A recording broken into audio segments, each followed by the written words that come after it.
नमस्कार, मैं धर्मेंद्र कुमार प्रगति क्लासेस के YouTube चैनल में आप सभी का बहुत बहुत स्वागत। बात करेंगे कल 11 मार्च शिक्षक पात्रता परीक्षा 2023 राजनीति शास्त्र पर। तो काफी कुछ प्रश्न आज के इन वीडियो में से आने वाले हैं कल एग्जाम में। तो जो व्यक्ति राजनीति शास्त्र से शिक्षक भर्ती पात्रता परीक्षा में उपस्थित हो रहे हैं वो इस वीडियो को अधिक से अधिक सभी वीडियो को देखें और शेयर करें ताकि सभी लोगों का अच्छा पेपर जा सके। तो शुरुआत कर लेते हैं कुछ चुनिंदा टॉपिक के साथ में, क्योंकि आज 10 मार्च है और 10 मार्च में ये कोशिश रहेगी कम से कम 10 प्रश्न का मटेरियल आपको स्टडी के द्वारा कराया जाए। तो जितने भी आज वीडियो बने आप अच्छे से देखें, जो व्यक्ति वर्ग 1 परीक्षा में उपस्थित हो रहा है वो, और जो अन्य एग्जाम में भी तैयारी कर रहे हैं। तो चूंकि राजनीति शास्त्र संविधान विषय से संबंधित है तो संविधान के प्रश्न है वो सभी एग्जाम में आते हैं। जो जैसे कि आगे पटवारी का भी एग्जाम है तो उसमें भी ये विषय से संबंधित है, वन रक्षक में भी ये विषय आएगा। ठीक है, ये कॉमन विषय है तो सभी लोग अच्छे से तैयारी करें। तो देख लेते हैं भारत का राष्ट्रपति। तो भारत के राष्ट्रपति के बारे में चर्चा करेंगे यहाँ पर। तो सारी चीजें शॉर्ट में कराऊंगा क्योंकि कल एग्जाम में विद्यार्थियों का डिटेल टॉपिक नहीं लूंगा। जो कल के एग्जाम में आना वही प्रश्न हम यहाँ पर करेंगे। ठीक है, तो भारत का जो राष्ट्रपति है, ठीक है, तो वह भारत का जो राष्ट्रपति है भारत में 25 जुलाई को शपथ लेता है। ठीक है, तो जो भारत का राष्ट्रपति है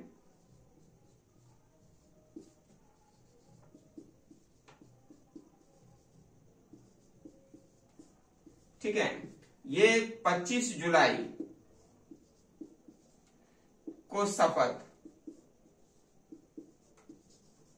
लेते हैं। तो पहला प्रश्न तो यही आ जाएगा कि भारत में राष्ट्रपति कब शपथ लेते हैं, तो 25 जुलाई। ठीक है, अब कैसे इसको याद करेंगे?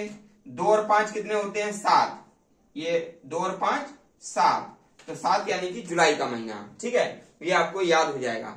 दूसरा प्रश्न ये बन सकता है कि जो भारत का राष्ट्रपति है वह भारत में कितनी बार बन सकते हैं। ठीक है, तो भारतीय संविधान में इसका ये बताया गया है कि कितने भी बार वो बन सकते हैं। ठीक है, तो कितने भी बार बन सकते हैं यानी कि जब तक उनकी उम्र हो तब तक वो बन सकते हैं। अधिकतम उम्र सीमा भारतीय संविधान में नहीं है, लेकिन न्यूनतम उम्र सीमा है। तो मैं आपको बता दूं, जो राष्ट्रपति है, राष्ट्रपति की जो उम्र होती है उम्र, तो वह न्यूनतम उम्र है, न्यूनतम उम्र 35 वर्ष रखी गई है। ठीक है, न्यूनतम उम्र 35 वर्ष रखी गई है भारत के राष्ट्रपति की। ठीक है, तो मैं इसी के साथ एक क्वेश्चन और क्लियर करा देता चाहता हूं कि जो 35 वर्ष है, 35 वर्ष है वो किस किस की है? एक तो राष्ट्रपति की है, राष्ट्रपति यानी कि प्रेसिडेंट। ठीक है, प्रेसिडेंट यानी कि राष्ट्रपति। तो पी, वीपी, वीपी यानी कि वाइस प्रेसिडेंट यानी कि उपराष्ट्रपति। ठीक है, और जी। ठीक है, इन तीनों की 35 वर्ष उम्र है, यानी कि न्यूनतम उम्र 35 वर्ष है भारत के राष्ट्रपति की, भारत के उपराष्ट्रपति की और मध्य जो राज्यों के राज्यपाल की। ठीक है, इन तीनों की कितनी है? 35 वर्ष है। तो याद रख लेना कि जो राष्ट्रपति है, राष्ट्रपति है, उपराष्ट्रपति है और राज्यपाल है। ठीक है ना, ये तीनों 3-5 करते हैं। क्या? 3-5 करते हैं। तो ये अपनी यूनिक ट्रिक हो गई है कि भाई पी, वीपी और जी। वीपी यानी कि वाइस प्रेसिडेंट, पी यानी कि प्रेसिडेंट और जी यानी कि गवर्नर। तो यहां पर हम लिख सकते हैं पी, वीपी, जी बराबर 35। तो ये हमारी यूनिक ट्रिक हो गई है। सारी चीजें हम यहाँ पर यूनिक ट्रिक के माध्यम से करेंगे क्योंकि स्टडी मटेरियल ज्यादा है और अभी 3 घंटे का ही समय है, जो कि मान लीजिए हमको ये तैयार करना है। कल एग्जाम है और कल के एग्जाम में यहां से प्रश्न जरूर आएंगे। ठीक है, आप खुद ही देख लेना जब आप पेपर देने जाएंगे। ठीक है, तो पी, वीपी और जी कितने 35 वर्ष निम्नतम आयु। ठीक है, तो इसी के साथ मैं आपको बता देता हूं कि देश का सबसे युवा राष्ट्रपति। ठीक है, तो देश का सबसे युवा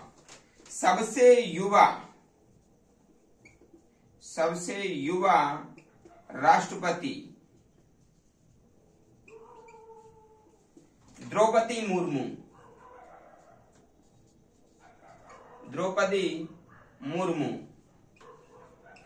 मैं आपको बता देना चाहता हूं कि भाई सबसे युवा राष्ट्रपति द्रौपदी मुर्मू हैं। इससे पहले जो नीलम संजीव रेड्डी थे वह सबसे युवा राष्ट्रपति थे।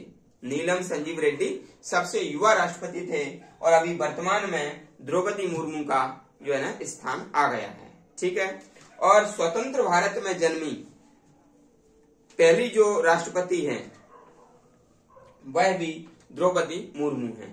ठीक है, प्रथम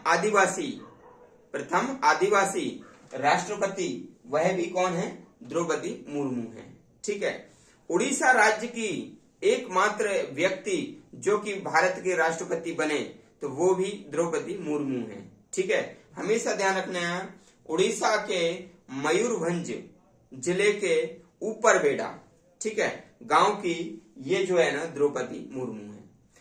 एक पार्षद से राष्ट्रपति का सफर तय करने वाले जो राष्ट्रपति हैं वह भी द्रौपदी मुर्मू हैं। ठीक है, तो कितने सारे इसमें क्वेश्चन हो गए हैं। और राष्ट्रपति बनने से पहले ये राजस्थान के गवर्नर रह चुके हैं, गवर्नर इनकी राज्यपाल। ठीक है, तो द्रौपदी मुर्मू ये भी पूछ लेंगे किस जनजाति से संबंधित हैं, तो ये हैं संथाली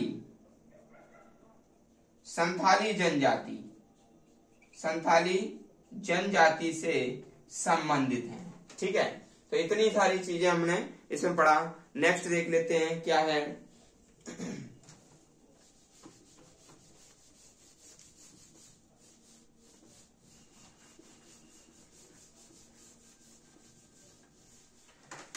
और मैं एक चीज और बता देना चाहता हूं कि जो अमेरिका के जो राष्ट्रपति हैं वह सिर्फ 2 कार्यकाल के लिए राष्ट्रपति बने रह सकते हैं, सिर्फ 2 कार्यकाल के लिए। और वहां पर जो कार्यकाल होता है अमेरिका में वह 4 वर्ष का एक कार्यकाल होता है और भारत में 5 वर्ष का एक कार्यकाल होता है। ठीक है, और अमेरिका में 20 जनवरी को राष्ट्रपति शपथ लेते हैं और भारत में 25 जुलाई को राष्ट्रपति शपथ लेते हैं। ठीक है, और अमेरिका का जो राष्ट्रपति भवन है उसको व्हाइट हाउस के नाम से जाना जाता है और वहां पर जो राष्ट्रपति है वह अध्यक्षात्मक प्रणाली के तहत है, यानी कि वही राष्ट्राध्यक्ष होता है। ठीक है, वही सर्वे सर्वा होता है और सबसे पावरफुल पद होता है वो राष्ट्रपति का। और जो भारत है, ठीक है, भारत में जो राष्ट्रपति है वो 5 वर्ष के लिए रहते हैं और जब उसका कार्यकाल अंत होता है तो 6 महीने पहले ही भारत के राष्ट्रपति का चुनाव करा लिया जाता है। ठीक है, और जब कभी राष्ट्रपति का पद खाली होता है, किसी भी स्थिति में वो इस्तीफा दे दें या आकस्मिक मृत्यु हो जाए या फिर उसका कार्यकाल पूरा हो जाए तो 6 महीने के अंतर्गत 6 महीने यानी कि जैसे 25 जुलाई को होना है उस समय नहीं हो पाए तो 6 महीने के अंदर राष्ट्रपति का चुनाव कराना अनिवार्य है। ठीक है, तो ये सारी जानकारी आप रख लेना याद। ठीक है, फिर मैं आपको आगे बताता हूं कि जो अनुच्छेद है राष्ट्रपति से संबंधित जो अनुच्छेद हैं, ठीक है, वो हम देख लेते हैं। अनुच्छेद, ठीक है, तो भाई मैं आपको बता दूं कि अनुच्छेद 25 जो 52 है, अनुच्छेद 52 और 53, ठीक है, 54, 55, 56, 57, 58, 59, 60, 61। ठीक है, देखो ये जो अनुच्छेद हैं इनके बारे में थोड़ा देख लेते हैं। तो अनुच्छेद 52 ये कहता है कि भारत का एक राष्ट्रपति होगा। ठीक है, भारत का एक राष्ट्रपति होगा। और ये जो राष्ट्रपति है ना, ये जनता के द्वारा अप्रत्यक्ष रूप से चुना जाता है, यानी कि जनता डायरेक्ट इसको वोट नहीं करती है। जनता लोकसभा सदस्य को चुनती है, राज्यसभा सदस्य, लोकसभा सदस्य, विधानसभा सदस्य और दिल्ली और पांडिचेरी के जो सदस्य होते हैं वह इनके जो निर्वाचन मंडल होता है राष्ट्रपति का, वो निर्वाचन मंडल के वो सदस्य होते हैं और वो सदस्य राष्ट्रपति के लिए वोट करते हैं। हमेशा ध्यान रखना। अभी मैं आपको बता देता हूं। और अनुच्छेद 53 में ये है कि जो राष्ट्रपति है, ठीक है, तो देश की कार्यपालिका शक्ति राष्ट्रपति में निहित होती है, ठीक है ना। तो कार्यपालिका शक्ति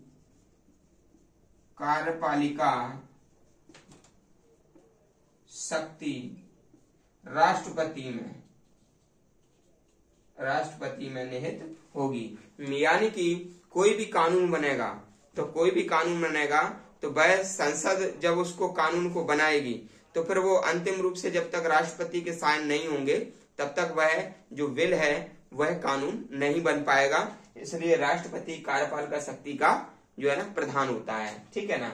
और ये अनुच्छेद 54 में है निर्वाचन मंडल,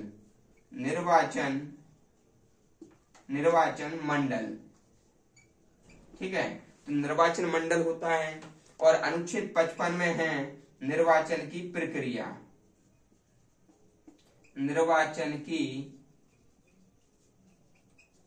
है। 56 में है उसका योग्यता, 56 में है उसकी कार्यकाल।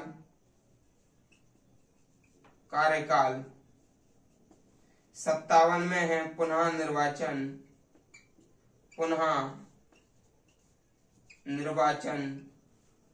58 में है योग्यता और 59 में है राष्ट्रपति की शर्तें और 60 में है शपथ और 61 में है महाभियोग। देखिएगा, इसको मैं यूनिट ट्रिक के माध्यम से आपको याद करा देता हूं, ठीक है। देखिए, जैसे ये है अनुच्छेद 52 यानी कि ये 2 दिया है, 2, तो 2 का मतलब है 2 का आधा कितना होगा, 1। तो अनुच्छेद 52 में है कि एक राष्ट्रपति होगा। क्लियर हो गया पहला। दूसरा है संघ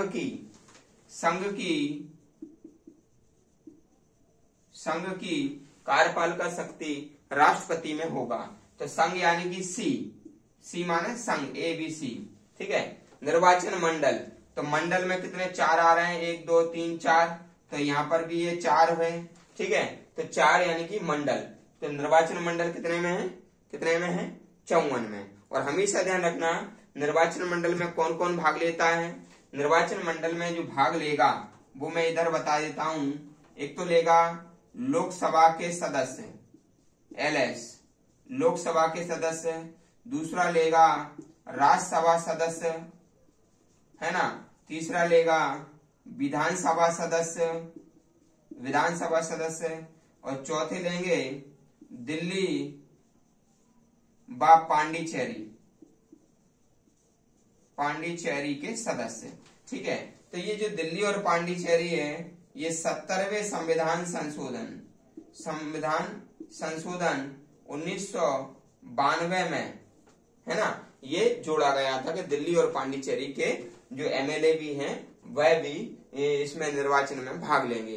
तो ये क्वेश्चन जरूर आएगा कि राष्ट्रपति का जो निर्वाचन प्रणाली है, निर्वाचन मंडल है, उसमें कितने में है, 54 में है। और कौन कौन से भाग लेते हैं, जो लोकसभा के सदस्य लेते हैं, राज्यसभा के सदस्य लेते हैं, और ये दोनों निर्वाचित लेते हैं। कौन से, मनोनीत नहीं, निर्वाचित, ठीक है ना। और विधानसभा के भी निर्वाचित ही लेंगे, है ना, मनोनीत नहीं लेंगे, सिर्फ निर्वाचित सदस्य भाग लेते हैं। निर्वाचित यानी कि जो जनता के द्वारा चुने जाते हैं। राष्ट्रपति जिनको मनोनीत करता है वह इसमें भाग नहीं लेंगे, ठीक है, ये बात ध्यान रख लेना।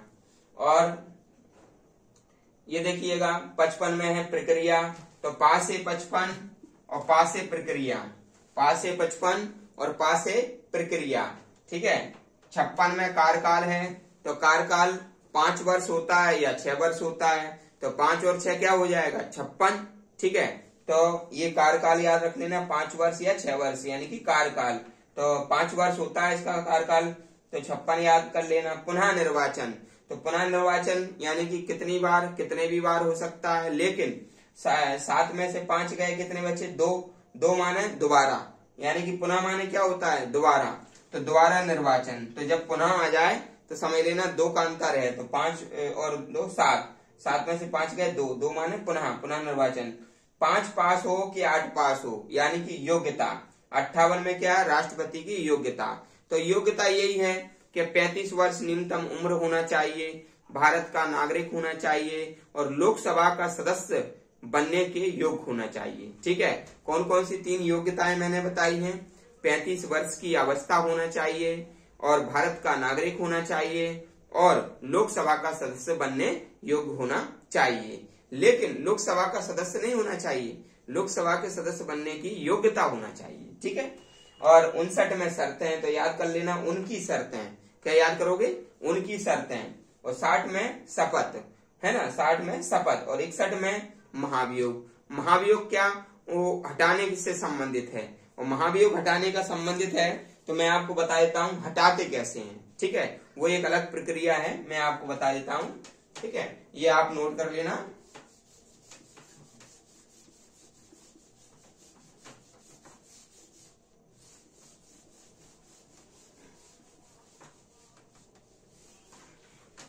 देखिएगा, महाभियोग की प्रक्रिया देख लीजिएगा। महाभियोग,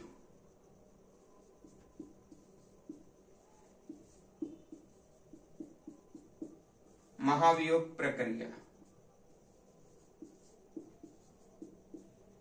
तो महाभियोग प्रक्रिया कब लाते हैं? जब भारत का जो राष्ट्रपति होता है वह संविधान के अनुसार कार्य नहीं करता है या संविधान के विरोध काम करता है, तब जो है संसद सदस्य वो महाभियोग प्रक्रिया चालू करते हैं राष्ट्रपति के विरोध में। और हाँ, एक चीज ये भी याद रख लेना कि जो जैसे संसद है, ठीक है ना, जो सदन है, सदन कितने हैं? 2 हैं। एक है लोकसभा और दूसरा है राज्यसभा। ठीक है, तो दोनों में से कोई भी सदन राष्ट्रपति के विरोध में महाभियोग ला सकता है। ठीक है, तो मैं आपको बता देना चाहता हूं कि जैसे ये लोकसभा सदन है, ये लाया मान लीजिए, तो ये सबसे पहले इसके ये जो है ना, सबसे पहली प्रोसेस क्या होगी? तो पहली प्रोसेस होगी 14 दिन पहले सूचना देंगे। क्या देंगे? सूचना। 14 दिन पहले सूचना देंगे। और फिर दूसरा ये रहेगा कि 1/4 सदस्य प्रस्ताव लाएंगे। ठीक है, और फिर 2/3, तीसरी प्रोसेस ये रहेगी, 2/3 बहुमत से पारित करेंगे। ठीक है, तो ये 3 चीजें यहां पर हो जाएंगी। सबसे पहले तो क्या है, 14 दिन पहले राष्ट्रपति को सूचना देंगे कि तुम्हारे खिलाफ हम महाभियोग प्रक्रिया ला रहे हैं। दूसरा क्या है, 1/4 सदस्य क्या है, प्रस्ताव लाएंगे इनके खिलाफ, है ना, इसी के 1/4। फिर तीसरा है 2/3 बहुमत से ये क्या कर देंगे, पारित कर देंगे। अब ये जो है ना प्रस्ताव कहां चला जाएगा? अब ये प्रस्ताव आ जाएगा यहां पर। अब ये प्रस्ताव कहां पर आ जाएगा? दूसरे सदन में आ जाएगा। और जब दूसरे सदन में प्रस्ताव आ जाएगा तो यहाँ पर राष्ट्रपति खुद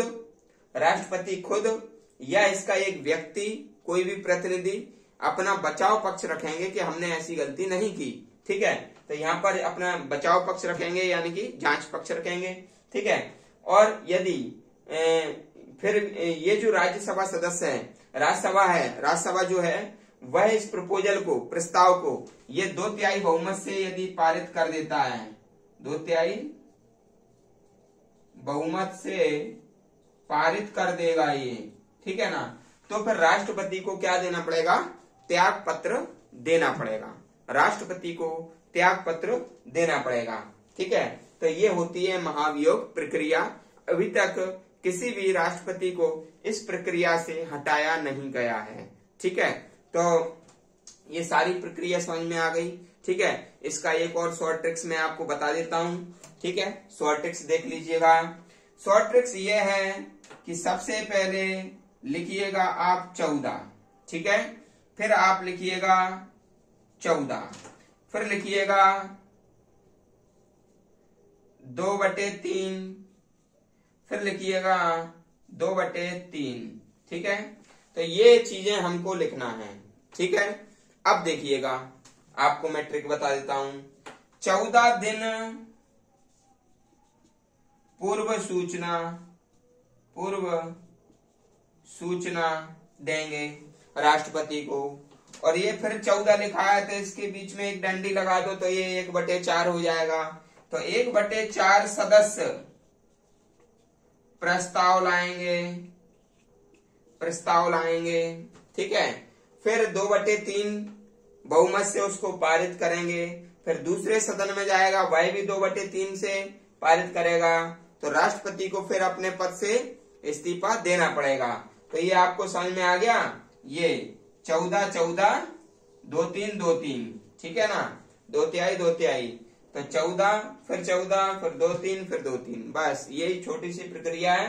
किसी भी यूट्यूब चैनल ने इस तरह से आपको याद नहीं कराएंगे कोई भी, क्योंकि ये यूनिक ट्रिक है। ये मैंने इसको क्रिएशन किया हुआ है। ठीक है, आपको समझ में आ गया होगा। आप कमेंट्स करके बताना यदि आपको अच्छा लगे तो। ठीक है, तो अभी ये फर्स्ट वीडियो है, इसको आप देखना। इसके जस्ट बाद अभी तुरंत दूसरा भी वीडियो में ला रहा हूं। ठीक है, तो इस वीडियो को आप देखना, कमेंट्स करना, अधिक से अधिक इसको शेयर करना, क्योंकि कल वर्ग 1 का पेपर है और उसी के हिसाब से मैं आज ये वीडियो बना रहा हूं। राष्ट्रपति पर अगला वीडियो रहेगा नेक्स्ट कंप्लीट। ठीक है, उसके बाद में प्रधानमंत्री, राज्यपाल, मुख्यमंत्री, ये पूरा टॉपिक करेंगे। इसके बाद फिर आगे भी चलेंगे जो इम्पोर्टेंट प्रश्न है। कुल मिला के आपके ये वीडियो में से 10 प्रश्न की मान लीजिए इसमें आपको 10 प्रश्न एग्जाम में मिलेंगे। ठीक है, तो मिलते हैं नेक्स्ट वीडियो में। अभी तक यहीं तक। ठीक है, धन्यवाद।